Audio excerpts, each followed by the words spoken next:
Hello friends, నమస్తే. ఎలా ఉన్నారు? అందరూ బాగున్నారా? చూడండి, నేనైతే పనికి వెళ్ళేసి వచ్చి చూస్తే అన్నం తిన్నామని కూర అయితే లేదు. ఏం చేయాలా అని ఆలోచిస్తూ ఉండగా ఒక ఐడియా అయితే నాకు వచ్చింది. అదే మనం వండి పెట్టుకున్న అన్నంలో కూర అయితే ఉండదు కదా, ఆ కూర లేనప్పుడు అన్నాన్ని ఉప్పన్నం లాగా చేసుకోవటం అన్నమాట. నేనైతే ఉప్పన్నము ఇలా చేశాను. ఈ ఐటమ్స్ అయితే తీసుకున్నాను.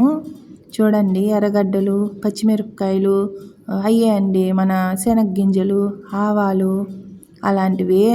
మనం ఇంట్లో ఉంటే ఇంకా కూడా చాలా రకాలు వేసిండొచ్చు, కానీ ఇక్కడ కదా నా దగ్గర ఎక్కువ రకాల ఐటమ్స్ అయితే లేవు. అందుకని నూనె, సాల్ట్ అవి కూడా చూపిస్తున్నాను. అవి అందరికీ తెలుసు, కానీ నేను అవి కూడా వేస్తున్నానని చూపిస్తున్నాను అంతే.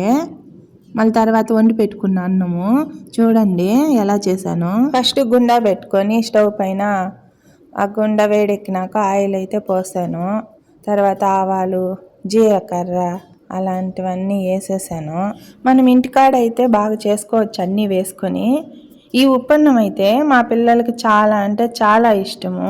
మా ఆయన గారికి కూడా చాలా ఇష్టం. ఇది ఎక్కువ ఇదే చేసి పెడుతూ ఉంటాను అన్నమాట నేనైతే.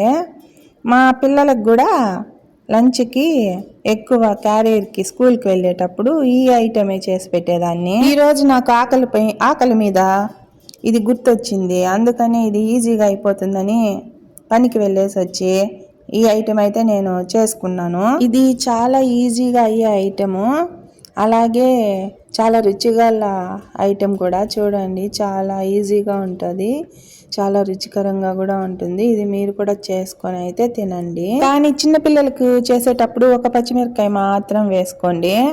నేను ఎక్కువ పచ్చిమిరపకాయలు వేసుకోవడం వల్ల కారం ఎక్కువైంది. బాయ్ అండి.